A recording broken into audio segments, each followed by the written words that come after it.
Bimbing aku masuk rencanamu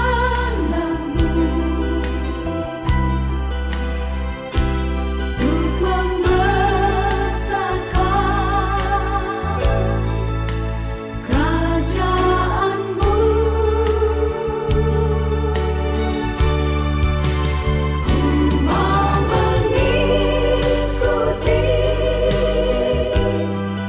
kehendak-Mu ya Bapa.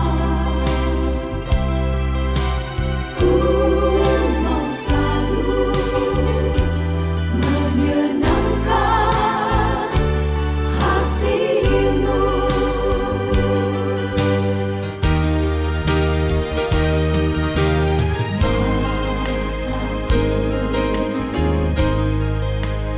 Tertuju padamu setiap hidupku, ku serahkan padamu. Bimbing aku masuk rencanamu untuk membesarkan kerajaanmu. Ku mau mengikuti kehendak-Mu ya Bapa. Ku mau selalu menyenangkan hati-Mu. Ku mau selalu menyenangkan hati-Mu.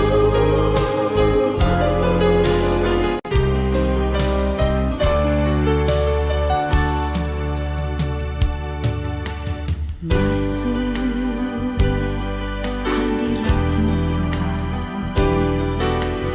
dengan korban pujian. Masuk hadirat-Mu Tuhan menghiaskan kekudusan. Hadapan hadirat-Mu Tuhan, ku rasakan kedamaian. Di hadapan hadirat-Mu Tuhan, ku nampak keagungan.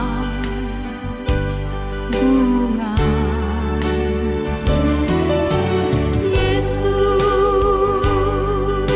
ku sembah Kau, sujud di hadapan-Mu.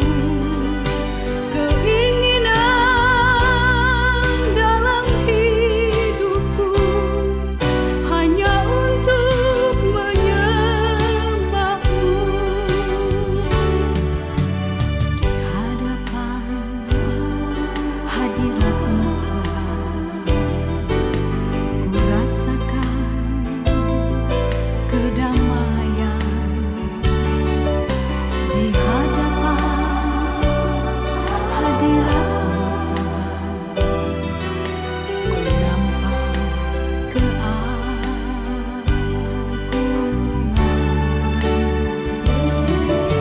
Yesus, ku sembah Kau, sujud di hadapan-Mu.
susah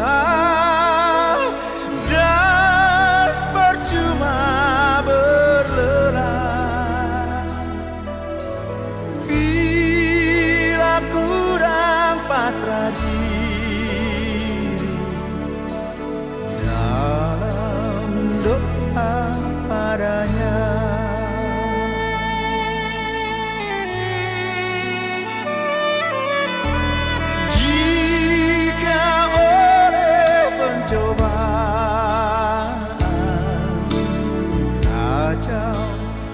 Balau hidupmu,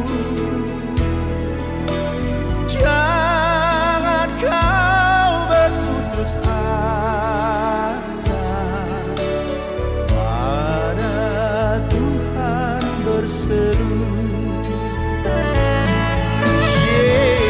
Yesus kawan yang setia,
kawan lain menghilang,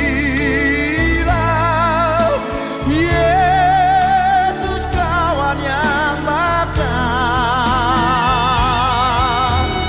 Ia mau menghibur kita atas doa padanya, atas doa padanya.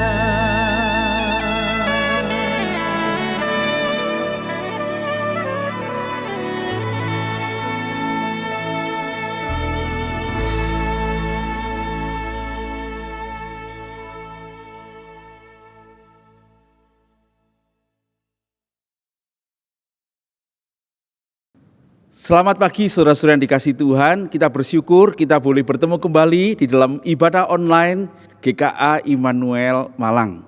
Saudara-saudara, pagi hari ini kita sudah memasuki Minggu Prapaskah yang ke-6. Minggu Prapaskah ke-6 itu sama dengan Minggu Palma, saat kita mengingat bagaimana Tuhan Yesus masuk ke kota Yerusalem, dielulukan dengan orang-orang bawa daun-daun palma untuk menyambut Dia. Kiranya ibadah kita pada pagi hari ini sungguh menjadi berkat bagi kita sekalian. Terima kasih untuk Bapak Johan Setiawan yang hari ini akan menyampaikan firman Tuhan bagi kita sekalian. Terima kasih juga untuk semua saudara-saudara yang melayani pada pagi hari ini. Tuhan Yesus memberkati pelayanan kita sekalian. Saudara-saudara, sebelum kita beribadah, mari kita memperhatikan beberapa warta berikut ini. Ibadah anak online GKA Immanuel Malang akan diadakan pukul 8.30 melalui channel YouTube GKA Immanuel Malang. Gereja menghimbau Bapak Ibu boleh mengarahkan anak-anak untuk mengikutinya. Dan sore hari nanti akan diadakan komunitas tunas remaja pukul 4 sore melalui Zoom meeting gereja. Komunitas ini diperuntukkan bagi mereka yang duduk di kelas 7, 8, dan 9. Pemahaman Alkitab online diadakan setiap hari Selasa.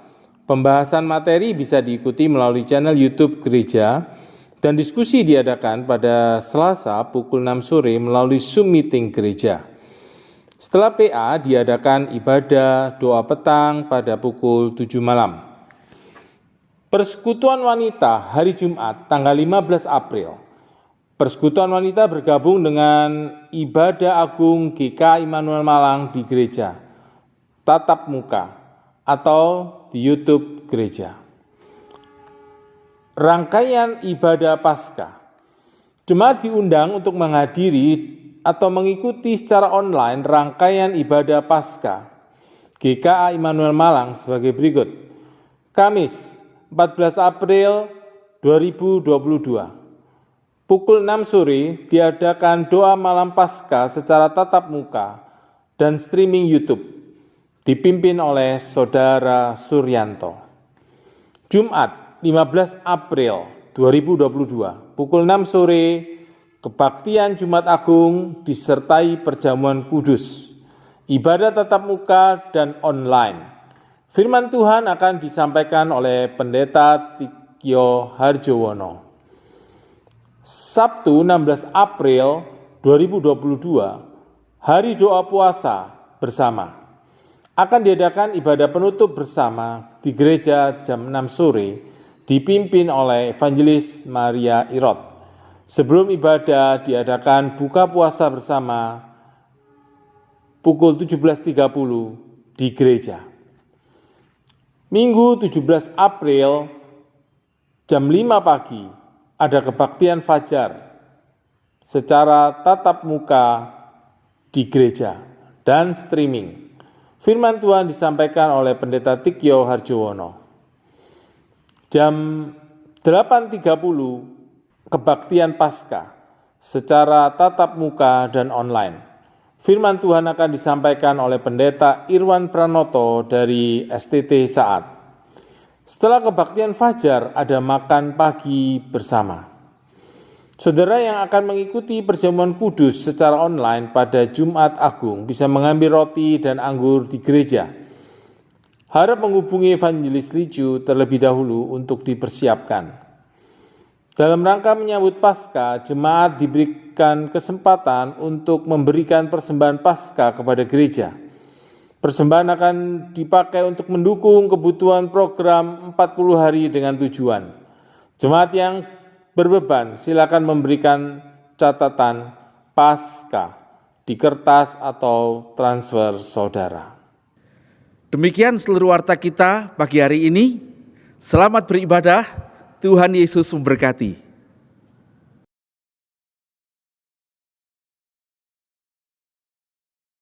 Selamat pagi Bapak Ibu dan saudara yang terkasih.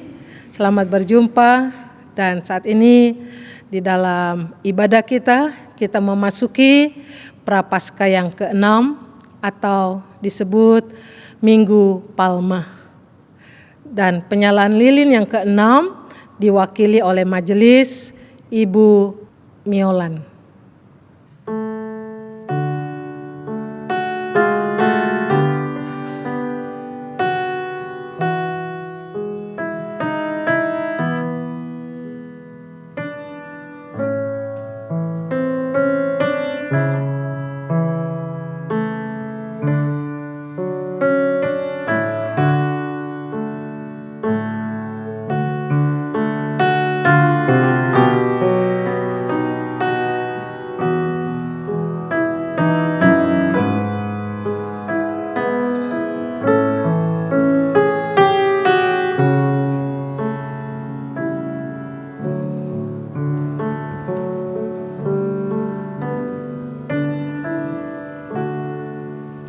Mari kita berdiri. Panggilan ibadah dari Matius 21 ayat yang ke-9. Dan orang banyak yang berjalan di depan Yesus dan yang mengikutinya dari belakang berseru, katanya, Hosana bagi anak Daud, diberkatilah dia yang datang dalam nama Tuhan, Hosana di tempat yang maha tinggi. Ibadah Prapaskah yang ke-6 atau dalam Minggu Palma, kita mulai dengan pengakuan bahwa pertolongan kita adalah dari Tuhan yang menciptakan langit dan bumi, yang tetap memelihara segenap ciptaannya dengan kasih setia dan yang tidak pernah meninggalkan hasil perbuatannya sampai selama-lamanya. Turunlah atas kita sekalian damai sejahtera, anugerah, dan kasih dari Allah Bapa, Allah Putra, dan Allah Roh Kudus. Amin. Dengan tetap berdiri, kita menyanyikan betapa baiknya Engkau Tuhan, kasih-Mu tiada berkesudahan.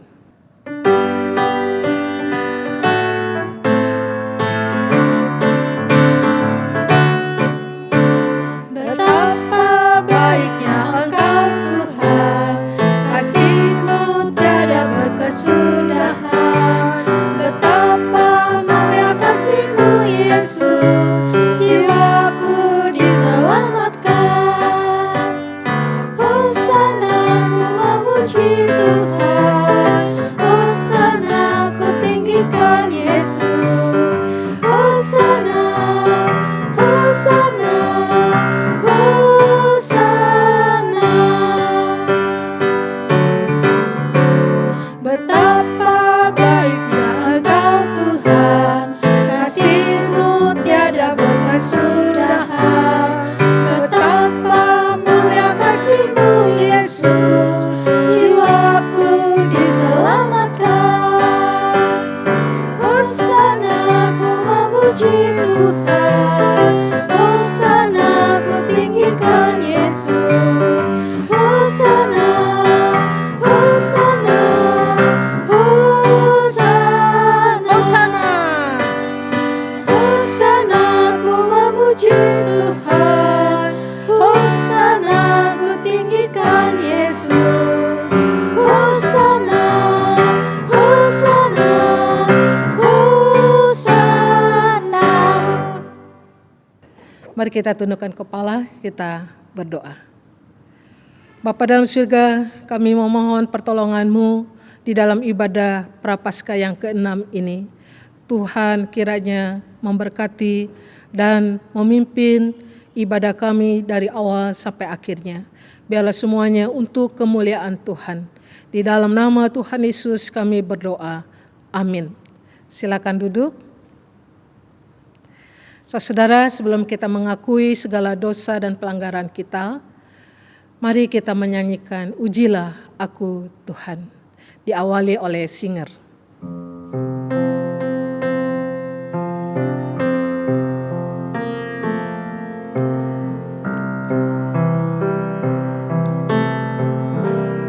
Ujilah aku Tuhan, cobalah aku Tuhan, selidiki batinku dan hatiku, mataku tertuju padamu. Aku cinta padamu Tuhan, aku rindu hadirat-Mu Tuhan, aku ingin selalu dekat padamu, menikmati kehadiran-Mu. Kita menyanyikan. Ku nyanyi Hosana bagi Rajaku yang duduk di tahta. Aku muliakan dan ku agungkan, Kau layak disembah. Mari kita menyanyikan Ujilah Aku Tuhan. Ujilah aku Tuhan, Cobalah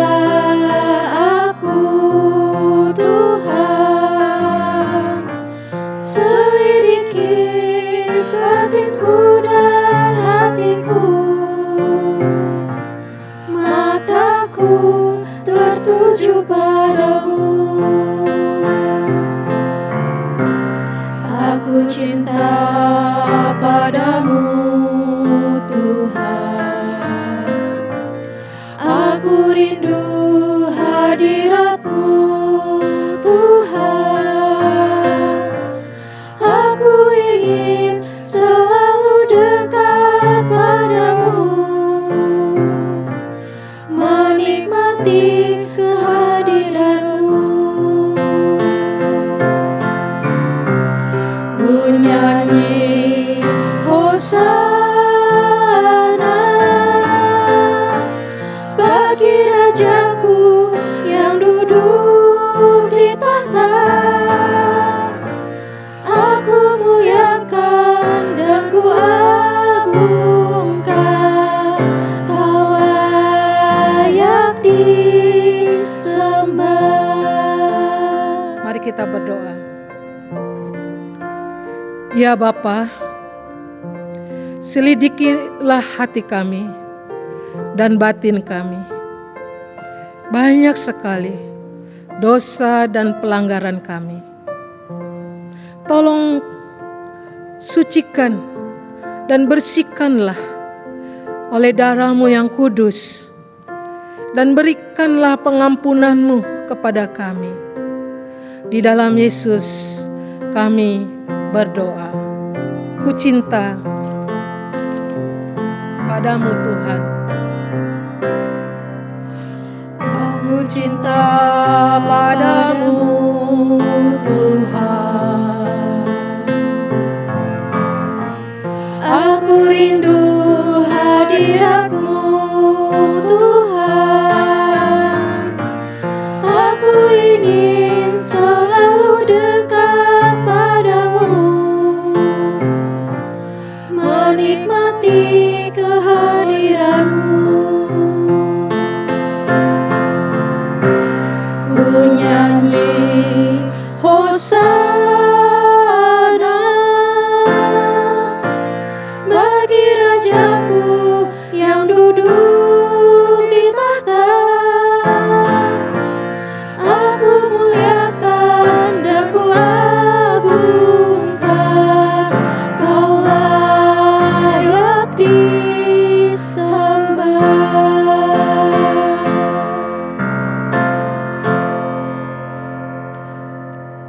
Saudaraku, setelah kita diberikan pengampunan dari Tuhan, kita menerima berita anugerah yang terambil dari Mazmur 116 ayat 5 sampai 7.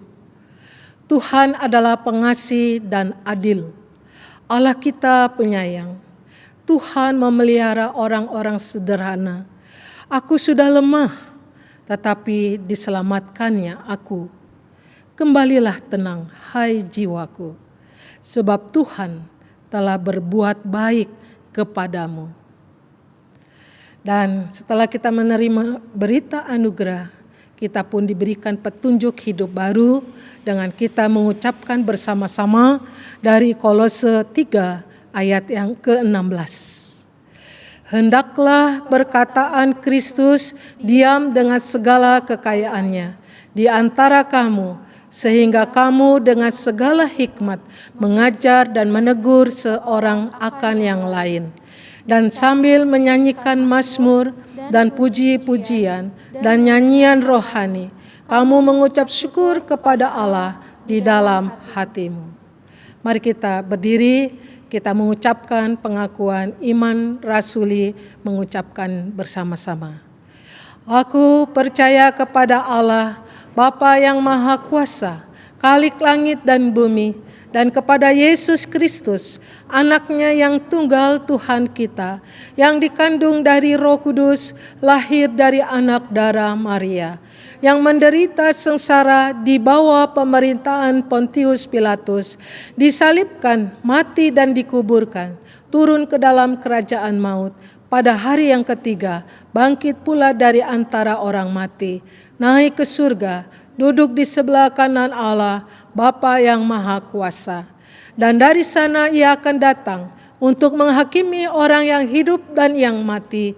Aku percaya kepada Roh Kudus, gereja yang kudus dan persekutuan orang kudus, pengampunan dosa, kebangkitan tubuh, dan hidup yang kekal. Amin. Silakan duduk. Saudaraku yang terkasih, kita akan menyiapkan hati kita untuk menerima sabda Allah yang akan disampaikan oleh hambanya, penginjil Johan Setiawan, yang berkhotbah dengan tema makna perjamuan kudus. Mari kita siapkan hati dengan menyanyikan Pimpin ke Kalvari.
Mari Bapak Ibu jemaat sekalian, sebelum kita merenungkan firman Tuhan, kita mohon pimpinan Roh Kudus dalam doa. Tuhan, kami mengucap syukur kami sudah dibawa oleh Tuhan memasuki kembali masa-masa Lent, masa-masa persiapan kami merayakan peristiwa terbesar dalam sejarah umat manusia. Itu kematian dan kebangkitan Kristus bagi keselamatan kami semua. Ya Tuhan, beranugerahlah kepada kami semua, supaya dalam masa-masa ini kami sungguh-sungguh boleh dipersiapkan pikiran kami dan hati kami untuk kembali memandang pusat pengharapan kami, pusat hidup kami, yaitu kepada salib Kristus yang sudah menebus dan memberikan kami pengharapan. Kami memohon Tuhan supaya pada hari ibadah ini kami kembali disegarkan, kami kembali digairahkan untuk melihat betapa besar, betapa tinggi, betapa lebar, dan betapa dalamnya kasih Tuhan.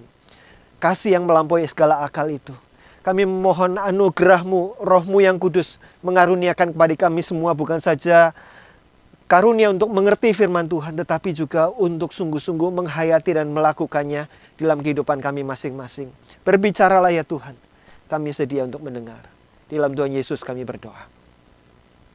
Amin. Shalom, selamat hari Minggu, selamat beribadah Bapak Ibu jemaat sekalian. Kita melanjutkan persiapan kita merayakan kematian dan kebangkitan Kristus bagi penebusan kita. Di dalam persiapan kematian dan kebangkitan Kristus, Tuhan Yesus sendiri membawa murid-muridnya untuk masuk ke dalam perjamuan yang biasa disebut sebagai Last Supper, perjamuan terakhir. Dan untuk itu, sebagai persiapan kita untuk merayakannya juga sangat tepat bagi kita pada hari ini, kita memikirkan apa makna dari perjamuan kudus. Saya akan bacakan firman Tuhan dari Lukas 22 ayat 14-20. Demikian firman Tuhan. Ketika tiba saatnya Yesus duduk makan bersama-sama dengan rasul-rasulnya, katanya kepada mereka, Aku sangat rindu makan Paskah ini bersama-sama dengan kamu sebelum aku menderita. Sebab aku berkata kepadamu, aku tidak akan memakannya lagi sampai ia beroleh kegenapannya di dalam kerajaan Allah. Kemudian ia mengambil sebuah cawan, mengucap syukur lalu berkata, ambillah ini dan bagikanlah di antara kamu.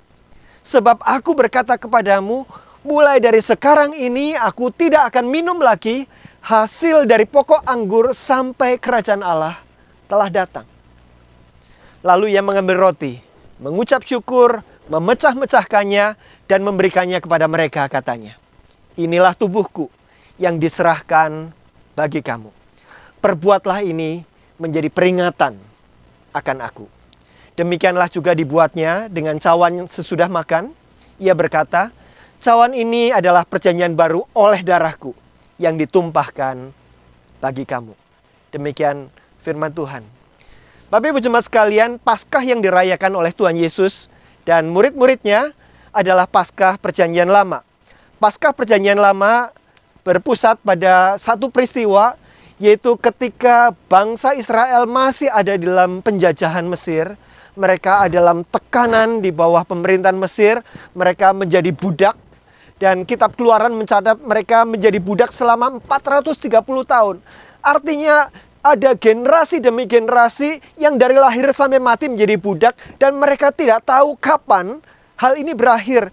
Mereka berhadapan dengan pemerintah Mesir yang luar biasa kuat, negara adidaya pada saat itu, dan mereka adalah rakyat yang tidak memiliki kemampuan melawan ini semua. Bahkan ketika pemerintah Mesir berkata, anak-anakmu harus mati, dan itu mereka tidak bisa melawan. Banyak anak-anak Mesir, banyak anak-anak Israel mati di bawah pemerintahan Mesir ketika pemerintah menghendakinya. Bapak Ibu jemaat sekalian, itulah kehidupan sebagai budak. Mereka tidak memiliki hak atas dirinya sendiri. Mereka bisa lahir dan mati dalam kondisi yang seperti itu. Bangsa Israel berseru kepada Tuhan. Dan Tuhan melakukan tindakan-tindakan penyelamatan dengan keajaiban demi keajaiban. Dengan penghukuman tulah demi tulah kepada bangsa Mesir. Bangsa Israel minta mereka dibebaskan, tetapi bangsa Mesir bisa diduga mereka tidak akan membebaskan tenaga murah, tenaga paksa untuk membangun kota-kota dan tempat-tempat perbekalan mereka. Mereka meminta, bangsa Israel menolak, bangsa Mesir menolak, kemudian ada tulah demi tulah. Tulah yang terakhir itu adalah di mana malaikat maut akan mencabut nyawa semua anak sulung, semua binatang-binatang sulung di Mesir. Itu akan dilaksanakan. Tetapi Tuhan berkata kepada orang-orang Israel, mereka perlu melakukan pengorbanan.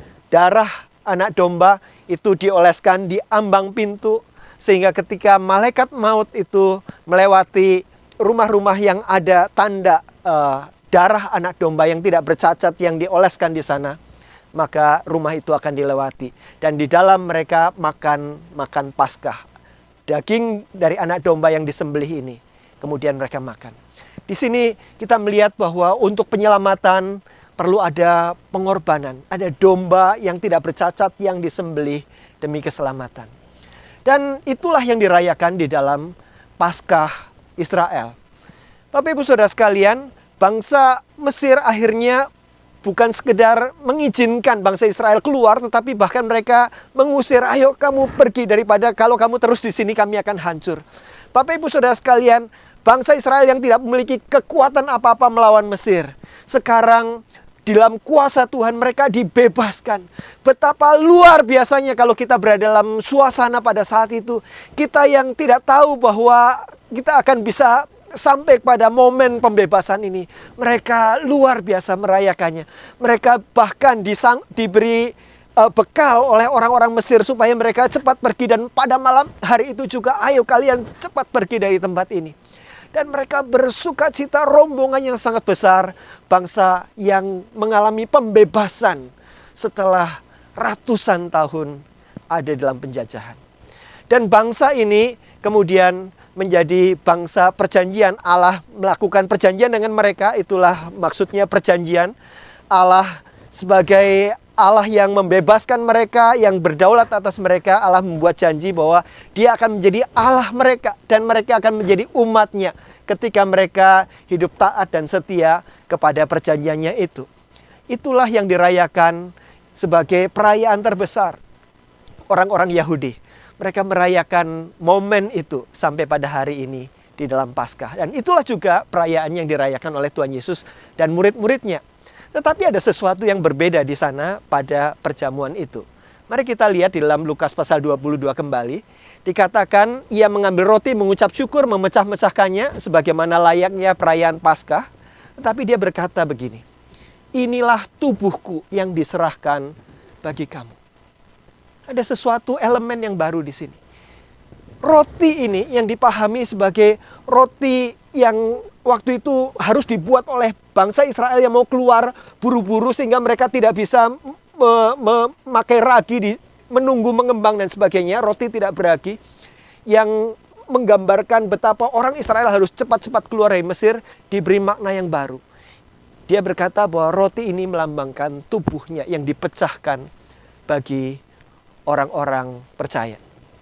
Dikatakan juga cawan ini adalah cawan perjanjian baru oleh darahku.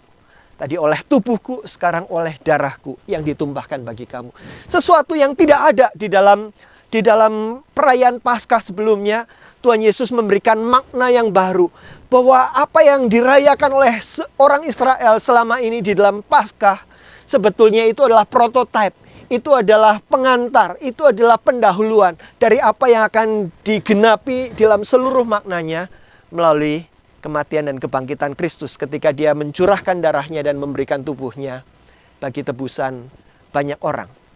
Sebagaimana anak domba Paskah dikorbankan, Tuhan Yesus, anak domba Allah juga dikorbankan ketika Allah mengambil nyawa orang-orang Mesir, tetapi melewatkan tempat-tempat Israel di mana ada tanda darah itu, tanda darah anak domba. Maka Tuhan juga akan mengampuni kita ketika kita menjadi orang-orang yang sudah mengambil bagian di dalam kematian dan pengorbanan Kristus itu. Pemaknaan dan penggenapan yang baru disampaikan di situ. Bapak Ibu Saudara sekalian, Kristus anak domba Allah itu adalah penggenapan dari Paskah yang dirayakan pada saat itu. Dan Tuhan Yesus merayakan ini bersama dengan murid-muridnya sebagai pengantar tentang apa yang akan dilakukannya di dalam waktu-waktu berikutnya. Dia kemudian disalib, mati, dan bangkit bagi mereka. Bapak Ibu Saudara sekalian, mari kita perhatikan ayat 20. Di sana dikatakan cawan ini adalah perjanjian baru. Kita memiliki Alkitab perjanjian lama dan perjanjian baru. Di dalam Lukas pasal 22 inilah kata-kata perjanjian baru itu muncul. Kalau ada perjanjian baru, tentu ada perjanjian yang lama. Perjanjian lama yang dimaksud adalah perjanjian bangsa Israel waktu mereka di bawah kaki gunung Sinai, di mana Tuhan berjanji akan menjadi Allah mereka dan mereka menjadi umat Allah di dalam ketaatan. Tetapi Bapak Ibu jemaat sekalian, apa yang terjadi pada perjanjian yang lama ini? Perjanjian itu adalah sebuah ikatan, sebuah komitmen antara beberapa pihak, antara dua pihak.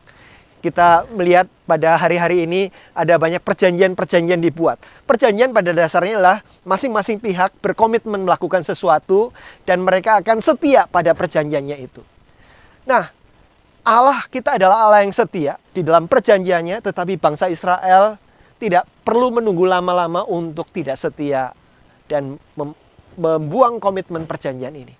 Bahkan ketika Musa masih ada di Gunung Sinai bersama-sama dengan Allah, bangsa Israel di bawah kaki gunung melakukan pelanggaran kepada semua perjanjian itu. Hukum yang 10 hukum yang pertama dan hukum yang kedua sudah langsung dilanggar pada saat itu. Mereka membuat anak lembu emas dan mereka menyembahnya di situ dan berkata, inilah Allah yang menyelamatkan mereka keluar dari tanah Mesir.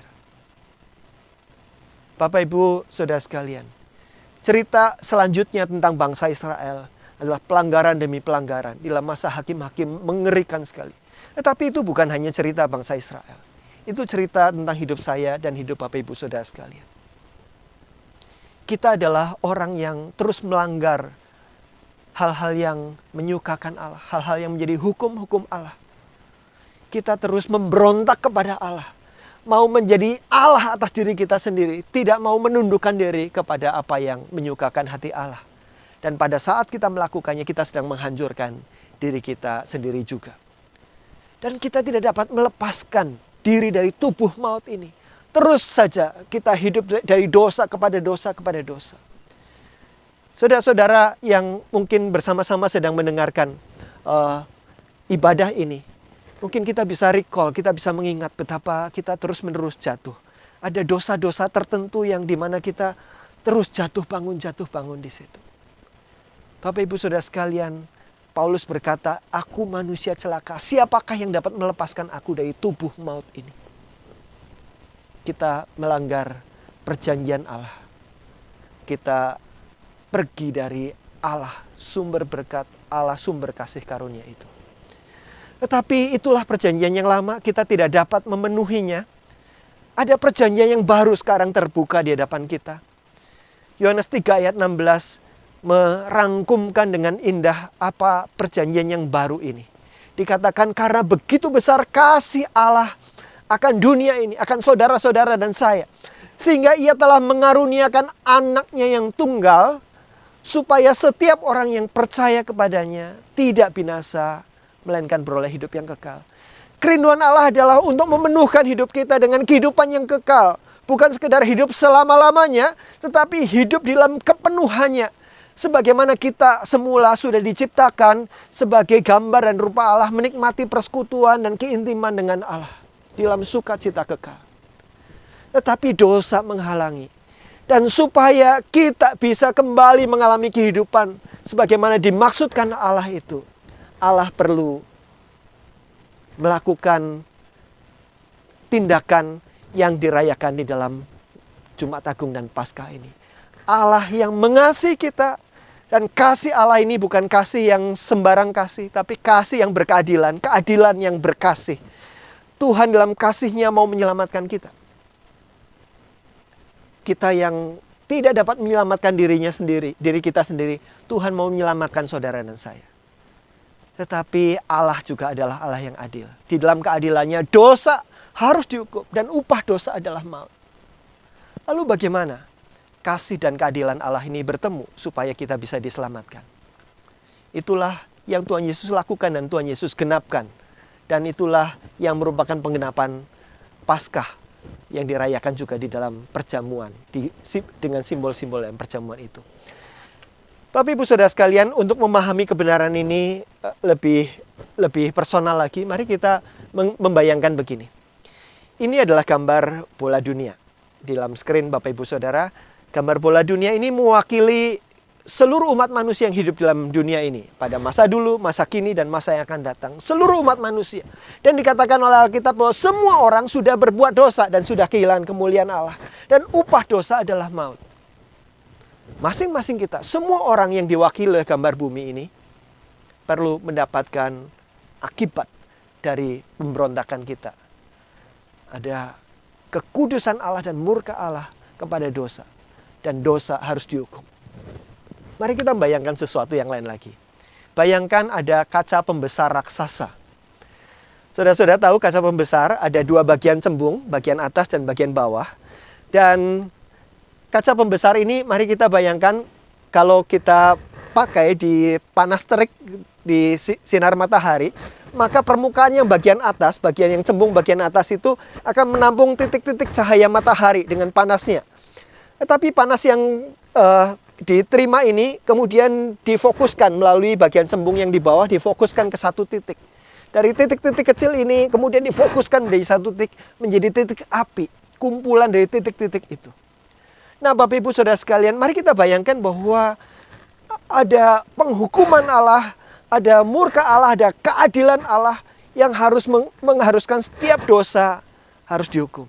Itu seperti ditampung setiap dosa-dosa dan konsekuensi dosa kita ada dalam titik-titik dia bagian kaca pembesar bagian atas itu.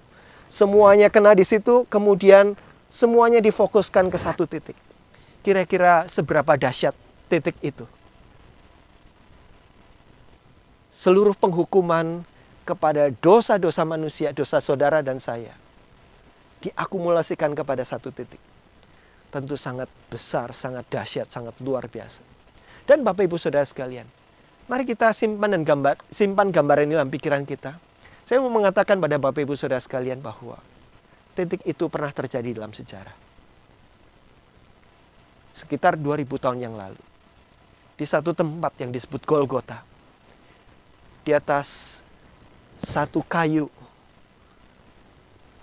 Pada seorang pribadi. Yesus Kristus. Pada saat itu dia sedang menanggung semua akibat dan konsekuensi dosa saya. Konsekuensi dosa saudara. Dan itu ditanggungkan atas dirinya, atas tubuhnya pada saat itu. Dia sedang mengangkut dosa-dosa saya, dosa-dosa saudara, dosa-dosa seluruh umat manusia. Supaya melalui keadilan yang Allah tunjukkan dengan penghukuman atas dosa ini, Allah bebas untuk mengasihi kita dan membuat kita diselamatkan. Karena dosa sudah dihukum, bukan karena dosa tidak penting. Justru di dalam salib kita melihat betapa mengerikannya dosa. Betapa seriusnya dosa, jauh lebih serius daripada yang mungkin selama ini kita sadari. Dosa itu sedemikian seriusnya sehingga Allah harus menghukumnya dan menimpakannya kepada anaknya yang tunggal untuk bisa menyelamatkan kita. Bapak Ibu Saudara sekalian, mengapa Kristus yang mati di atas kayu salib itu bisa mengangkut dosa saya dan saudara? Dia bisa karena Yesus adalah manusia dan tidak berdosa, maka dia dapat mewakili kita. Saya akan jelaskan.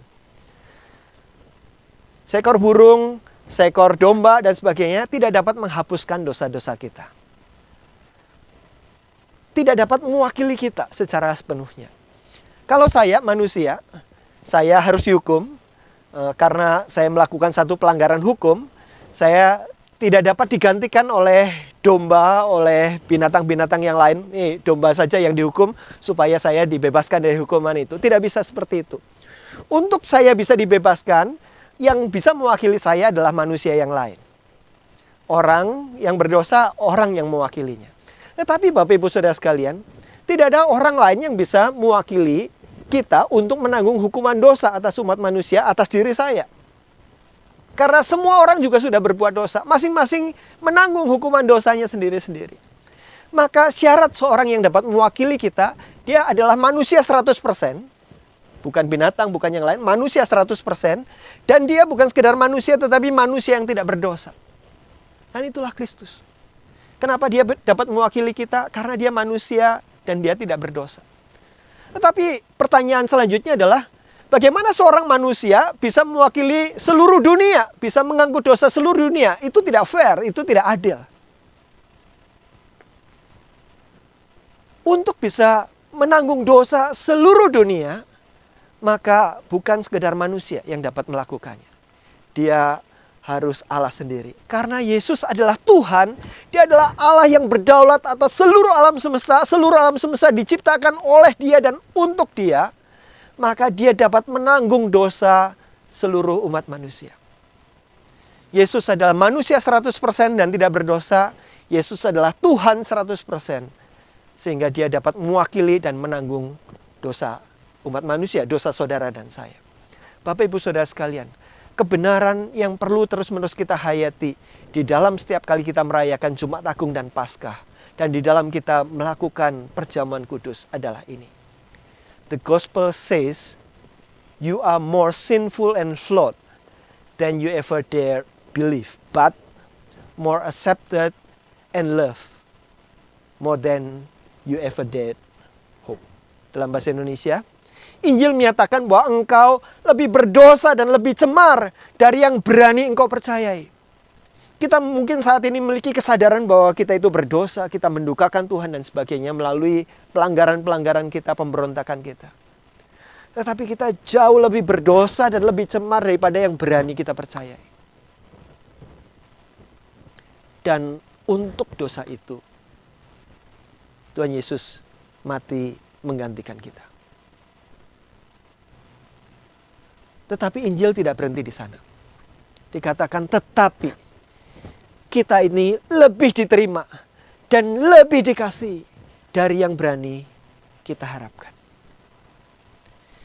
Kita dikasih dengan kasih yang begitu besar. Yohanes 3 ayat 16 tadi mengatakan, karena begitu besar kasih Allah akan dunia ini, akan saudara dan saya. Kita lebih dikasih, kita lebih diterima dari yang berani kita harapkan. Itulah kabar baik Injil. Saudara-saudara, kalau kita berhadapan dengan pribadi yang tahu dosa-dosa kita sepenuhnya, sedalam-dalamnya, dan dia tetap mengasihi kita, betapa luar biasa.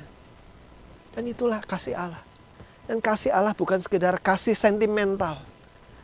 Kasih yang besar itu adalah kasih yang juga membayar hutang dosa kita. Sehingga kita bebas dari hukuman dosa. Kita boleh mengalami kelepasan seperti bangsa Israel keluar dari perbudakan Mesir itu. Perbudakan yang menghancurkan hidup mereka. Saat ini kita bisa berkata, puji Tuhan, haleluya, saya dibebaskan dari tubuh maut ini. Karena apa yang dilakukan Kristus di atas salib. Bapak Ibu Saudara sekalian, pengalaman inilah pengalaman yang digambarkan dengan indah dalam buku Pilgrim Progress, dalam buku Perjalanan Seorang Musafir. Di sana dikatakan bahwa manusia yang hidup di dunia itu seperti membawa banyak beban berat. Saya tidak tahu beban-beban apa yang sedang Bapak Ibu Saudara tanggung. Beban dosa, beban pemberontakan, beban kecemaran, hawa nafsu dan berbagai macam. Dan itu terus membebani kita. Dosa itu akan merintangi kita. Bukan seperti yang dijanjikan oleh dosa akan memberikan kesenangan. Dosa itu menghancurkan kita. Kemudian kita semakin dibebani dengan berat dalam menjalani hidup ini. Ketika kita berjumpa dengan salib itu. Beban dosa itu dilepaskan. Karena sudah ditanggung Kristus. Dan kita boleh mengalami kehidupan yang dibebaskan. Gambaran Exodus, keluaran bangsa Israel dari perbudakan Mesir. Itu juga kita alami secara rohani. Bapak Ibu Saudara sekalian, bukan sekedar masalah beban hidup kita, beban dosa kita diangkat. Tetapi apa yang terjadi ketika Tuhan Yesus tergantung di atas salib. Tabir bait Allah terbelah dua. Tabir yang memisahkan antara ruang kudus dan ruang maha kudus. Yang dipisahkan oleh sebuah korden yang sangat tebal dan berat itu. Kemudian terbelah dari atas ke bawah. Pasti peristiwa itu akan sangat mengejutkan para imam-imam yang sedang bertugas di bait Allah itu. Dan tabir ini menggambarkan bahwa manusia yang berdosa dan cemar dan Allah yang kudus tidak dapat berada bersama-sama. Manusia akan mati. Tetapi pengorbanan Kristus di atas kayu salib mengatakan bahwa dosa-dosa ini sudah ditanggung hukumannya oleh Kristus. Sehingga kita boleh jalan masuk yang baru kepada Allah. Bukan sekedar beban-beban kita, hidup kita yang ditanggung oleh Kristus. Tetapi kita memiliki jalan baru yang masuk, yang dibukakan. Yaitu kita dapat datang kepada Allah. Dan kita boleh menikmati persekutuan dengan Dia. Betapa peristiwa yang luar biasa. Yang tanpa peristiwa ini, kita tidak memiliki hidup yang berarti. Kita tidak punya alasan kenapa besok kita harus bangun dan menjalani hidup. Karena kalau Kristus tidak pernah mati dan bangkit bagi kita, apapun yang kita kumpulkan dalam dunia ini, kemudian sesudah itu kita mati masuk neraka, so what? Tidak ada artinya semuanya ini. Tetapi Kristus mengangkut dosa-dosa kita, menebusnya. Sehingga ketika Allah melihat kita, seperti Allah melihat darah di atas pintu rumah Israel dan melewatinya. Maka ketika Allah melihat hidup saudara dan saya, Allah melihat darah Kristus. Dan kita diselamatkan melalui kasih dan keadilannya. Bapak Ibu Saudara sekalian, itulah yang Tuhan Yesus mau murid-muridnya melihat. Penggenapan dari anak domba Paskah di dalam pengorbanan yang akan Dia lakukan beberapa waktu sesudah perjamuan yang dilakukan bersama murid-muridnya. Saya akan melanjutkan dengan beberapa pemikiran terakhir yang penting mengenai perjamuan kudus. Di sini dikatakan bahwa katanya kepada mereka, aku sangat rindu makan Paskah ini bersama-sama dengan kamu sebelum aku menderita. Sebab, mari kita perhatikan kata sebab ini. Sebab aku berkata kepadamu, aku tidak akan memakannya lagi sampai ia beroleh kegenapannya di dalam kerajaan Allah. Tuhan Yesus rindu makan Paskah dengan murid-muridnya, bukan saja melihat ke belakang tentang apa yang menjadi menjadi persiapan dari sesuatu yang digenapi melalui kematian dan kebangkitannya. Tetapi Tuhan Yesus melihat ke depan. Dia berkata, sebab aku berkata kepadamu, aku tidak akan memakannya lagi. Jadi tepat sekali kalau itu dikatakan the last supper, perjamuan terakhir, bukan sekedar karena perjamuan terakhir itu sesudah itu Tuhan Yesus akan mati di salib. Tetapi disebut the last supper juga karena Tuhan Yesus tidak akan makan lagi, makan seperti itu sampai ia beroleh kegenapannya dalam kerajaan Allah. Ketika Allah hadir di dalam kerajaannya, dalam seluruh kegenapannya, di dalam langit yang baru dan bumi yang baru nanti, Tuhan Yesus baru memakan lagi, makan perjamuan itu. Sesuatu yang Tuhan Yesus nanti-nantikan. Ini adalah waktu terakhir kali Tuhan Yesus makan perjamuan ini. Dan nanti berikutnya lagi adalah di dalam kerajaan yang sudah genap itu. Ada masa itu dan Tuhan Yesus merindukan, pengen makan bersama dengan murid-muridnya itu. Karena memandang ke depan itu. Ada satu masa nanti di mana ada penggenapan segala sesuatu. Dan sebelum masa itu, Tuhan Yesus makan bersama dengan murid-muridnya ini. Hal yang lain di dalam Lukas pasal 22 yang kita baca, ada sebab yang kedua. Di sana dikatakan, ambillah ini dan bagikanlah di antara kamu sebab. Aku berkata kepadamu, mulai dari sekarang ini aku tidak akan minum lagi hasil pokok anggur sampai kerajaan Allah telah datang. Menarik bukan Bapak Ibu Saudara sekalian?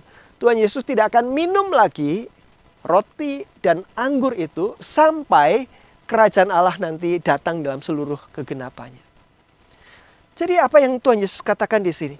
Tuhan Yesus memandang ke depan di mana nanti kerajaan Allah datang dalam segala penggenapannya, di mana Tuhan Yesus akan bersama-sama makan lagi dengan kita semua sebagai orang-orang tebusannya. Itu yang dirindukan oleh Tuhan Yesus. Dan gambaran di dalam Lukas pasal 22 ini ditunjukkan di dalam kitab Wahyu. Dikatakan Wahyu 19 ayat 9, berbahagialah mereka yang diundang ke perjamuan kawin anak domba.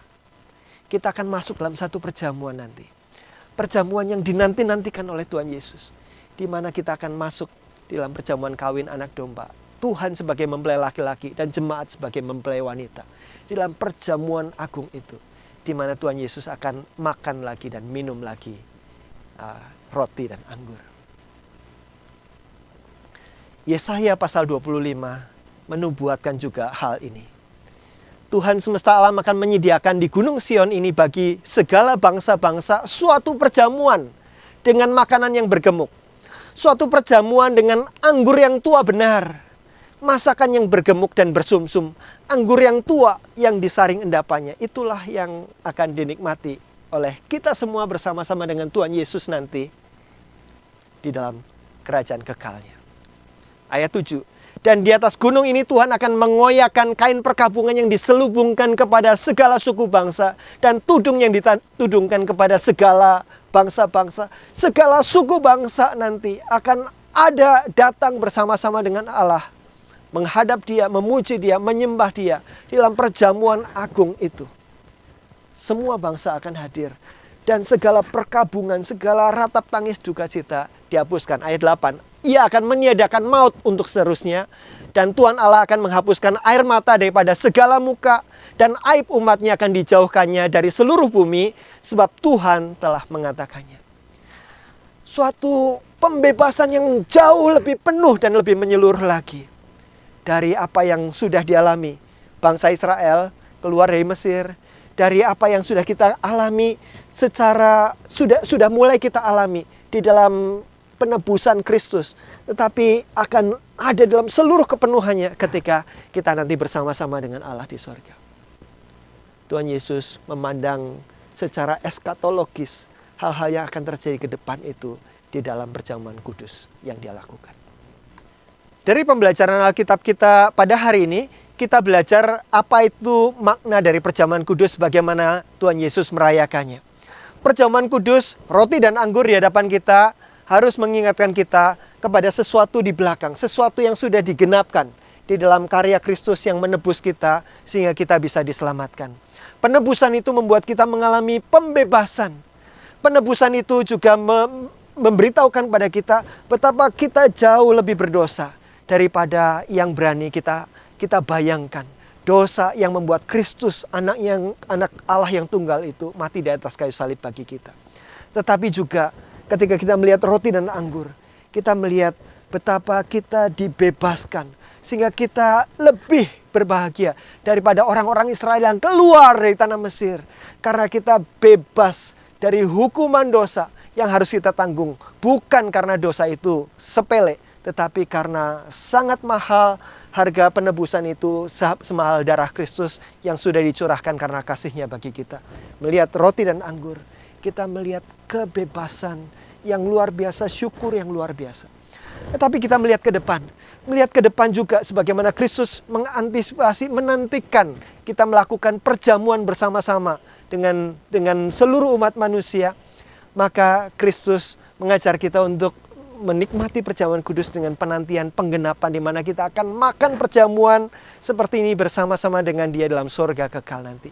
Di dalam penggenapan segala sesuatu, di mana ada penebusan atas segala bangsa, di mana maut tidak ada lagi dan kita bersama-sama memuliakan Allah di surga. Perjamuan ini mengingatkan kita dan membuat kita menantikan perjamuan yang besar itu. Bapak Ibu Saudara sekalian, ada sedikit catatan di dalam Injil Lukas tentang bagaimana Tuhan Yesus merayakan perjamuan kudus yang perlu kita perhatikan. Dalam ayat 15 dikatakan, "Aku, Tuhan Yesus, sangat rindu makan Paskah ini bersama-sama dengan kamu sebelum aku menderita." Kata sangat rindu di sini berasal dari kata bahasa Yunani yang menarik. Dikatakan epitumia, epetumesa. Dua kata yang sama sebetulnya, digabungkan berjejeran. Apa yang bisa kita pahami dari hal ini? Dua kata ini sama-sama berarti desire, craving atau longing. Dalam bahasa Indonesia itu berarti hasrat, suatu nafsu, suatu gairah, suatu keinginan yang sangat kuat. Satu kata saja berarti seperti itu. Dan salah satu cara penulis dalam bahasa Ibrani dan bahasa Yunani menekankan sesuatu, seperti dalam bahasa Indonesia itu memberi tanda seru, di bold begitu. Itulah dengan cara mengulang kata itu. Epitumia, epetumesa. Kerinduan yang sangat besar. Hasrat gairah yang sangat besar. Keinginan yang sangat kuat. Itulah yang diterjemahkan oleh penerjemah Alkitab bahasa Indonesia, sangat rindu. Tuhan Yesus sangat merindukan. Pertanyaannya adalah, apakah kita sangat merindukan merayakan perjamuan kudus? Merayakan satu pembebasan yang besar. Merayakan satu kasih yang luar biasa, keadilan Allah yang digenapkan, dan juga pengharapan kekal yang sangat besar itu. Saya berharap kerinduan Tuhan Yesus terhadap perjamuan kudus juga mengisi kerinduan hati kita ketika kita merayakannya. Bapak Ibu Saudara sekalian, Tuhan Yesus merindukan merayakan Paskah perjamuan itu bersama-sama dengan kamu, kata Tuhan Yesus, bersama-sama dengan murid-muridnya. Perbuatlah ini menjadi peringatan akan aku. Tuhan Yesus ingin supaya ketika kita yang merayakan pengorbanan Kristus dan penebusan Kristus, kita mengingat hal itu terus-menerus. Dan itulah sakramen. Sakramen adalah tanda-tanda lahiriah, roti dan anggur yang kita ada di tangan kita, yang kita lihat ini, yang akan kita rasakan ini. Ketika kita berhadapan dengan tanda-tanda lahiriah ini, kita, memori kita, ingatan kita dibawa untuk melihat ke belakang, dibawa untuk melihat ke depan. Perbuatlah ini menjadi peringatan akan aku. Kita diminta untuk berbuat ini, melakukan ini, bukan hanya membicarakannya, bukan hanya memikirkannya, tetapi melakukannya. Dan melakukannya dalam persekutuan, persekutuan dengan Allah, persekutuan dengan saudara-saudara yang lain. Satu ayat terakhir yang saya ingin kita semua membacakannya bersama-sama, saya akan tampilkan di dalam screen Bapak Ibu Saudara sekalian. 1 Korintus 10 ayat 16-17. Bersama-sama. Bukankah cawan pengucapan syukur yang atasnya kita ucapkan syukur adalah persekutuan dengan darah Kristus? Bukankah roti yang kita pecah-pecahkan adalah persekutuan dengan tubuh Kristus? Ayat 17. Karena roti adalah satu, maka kita, sekalipun banyak, adalah satu tubuh. Karena kita semua mendapat bagian dalam roti yang satu itu. Ketika kita mengambil bagian di dalam perjamuan kudus, cawan dan roti yang menjadi bagian dari hidup kita sesudah kita makan dan minum. Itu melambangkan kita dipersekutukan dengan Kristus. Tetapi persekutuan dengan Kristus ini bukan hanya persekutuan pribadi kita dengan Kristus. Kita juga dipersekutukan dengan saudara-saudara seiman yang lain yang bersama-sama dengan kita yang ambil bagian dalam perjamuan kudus ini. Menghayati bahwa kita makan dari satu roti yang sama, dari tubuh yang sama dan darah yang sama. Itulah yang seharusnya menjadi pengalaman kita di dalam perjamuan kudus. Melihat ke belakang, melihat ke depan, penebusan Kristus dan penggenapan kekal. Dan pada saat ini, kita menikmati persekutuan dengan Kristus dan persekutuan saudara-saudara seiman. Itulah perjamuan kudus. Mari kita merayakannya, mari kita menikmatinya, mari kita menantikan penggenapannya. Tuhan memberkati. Amin.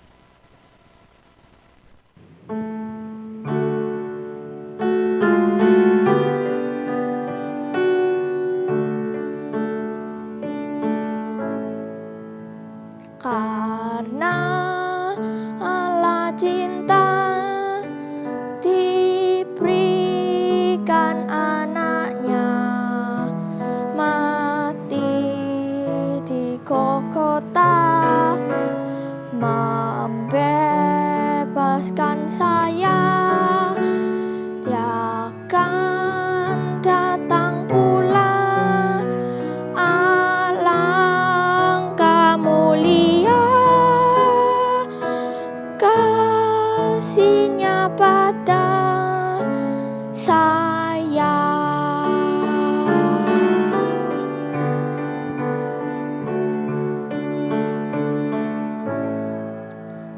因上帝爱世人，舍了独生爱子，钉在十字架上，流血赎我罪过，他必再来接我，满有尊贵荣耀。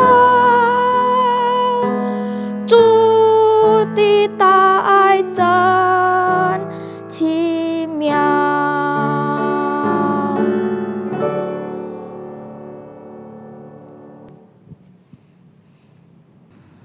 Kita bersyukur Allah kita menuntun melalui firman-Nya. Biarlah kita menjadi pelaku-pelaku firman. Dan saat ini kita pun diberi kesempatan untuk memberikan persembahan. Biarlah kita memberikan persembahan yang terbaik kepada Tuhan. Sebelum kita memberikan persembahan, kita menyanyikan ada kuasa dalam darah-Nya.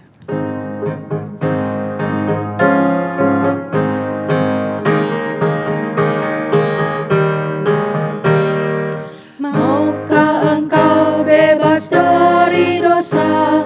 Dalam darah-Nya ada kuasa dan menangkan segala nafsu jahat.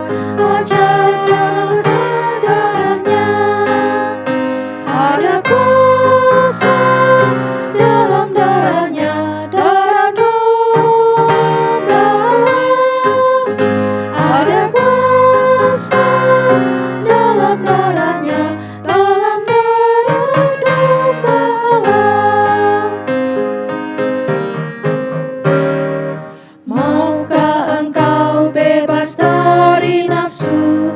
Dalam darah-Nya ada kuasa, datang padanya Ia akan sucikan di dalam darah-Nya.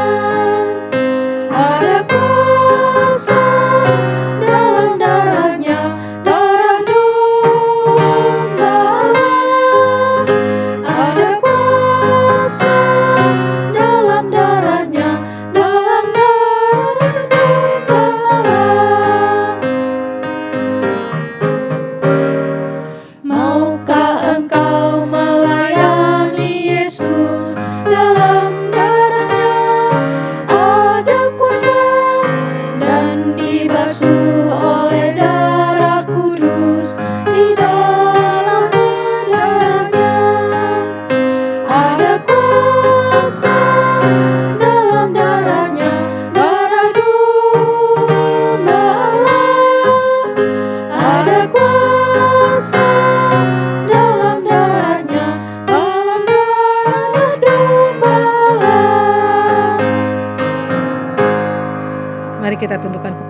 kita berdoa. Ya Bapa, kami membawa persembahan kami, terimalah persembahan kami. Dan kami memohon Tuhan terus memampukan kami dapat memberikan yang terbaik kepada Tuhan. Tuhan memberkati kami semua. Kami juga membawa doa syafaat kami. Kami berdoa bagi bangsa dan negara kami. Tuhan juga memberkati dan menolong keadaan, kesulitan, dan masalah yang ada di negara kami. Tuhan juga memberkati dan memakai para pemimpin dan pemerintahan Bapak Presiden Jokowi. Kami juga berdoa bagi gereja kami, GKA Immanuel. Tuhan juga memberkati gerejamu. Dan di dalam masa menghayati Prapaskah yang ke-6 dan menyongsong sebentar lagi Jumat Agung dan perayaan Paskah, kiranya Tuhan terus menambahkan iman kami sehingga kami memiliki iman yang kuat, iman yang bertumbuh dan bertambah-tambah kami mengasihi-Mu. Tuhan, kami juga memohon Engkau pulihkan dan sembuhkan bagi saudara-saudara kami yang dalam keadaan sakit. Tuhan, Engkau juga menolong dan menuntun bagi mereka yang di dalam kesulitan, baik di dalam pekerjaan, keuangan, dan juga di dalam mencari teman hidup. Tuhan, berikanlah yang terbaik kepada kami dan kasihanilah kami. Kami membawa doa persembahan kami dan doa syafaat kami di dalam nama Yesus Kristus kami berdoa. Amin. Saya mengajak berdiri, kita mengakhiri ibadah kita, biarlah semuanya kita arahkan dan tujukan kepada kemuliaan Tuhan saja. Kita nyanyikan doksologi.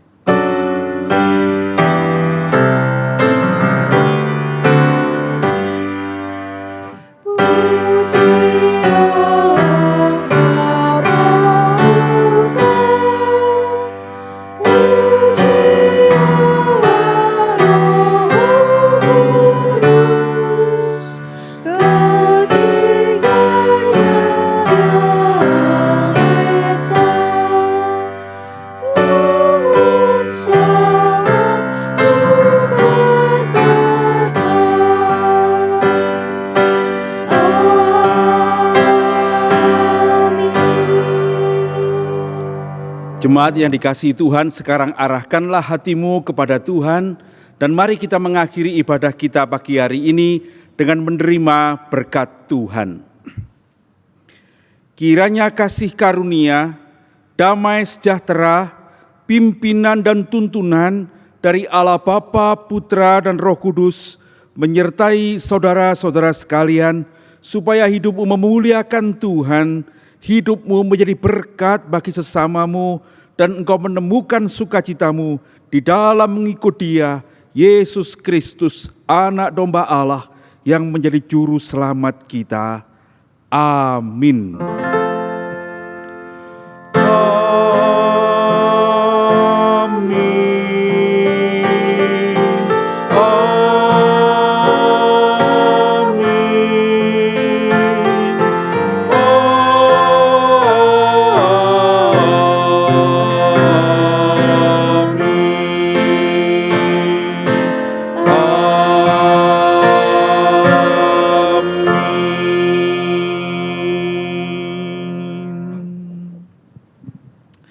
Silakan duduk, saat teduh kebaktian selesai, Tuhan Yesus memberkati.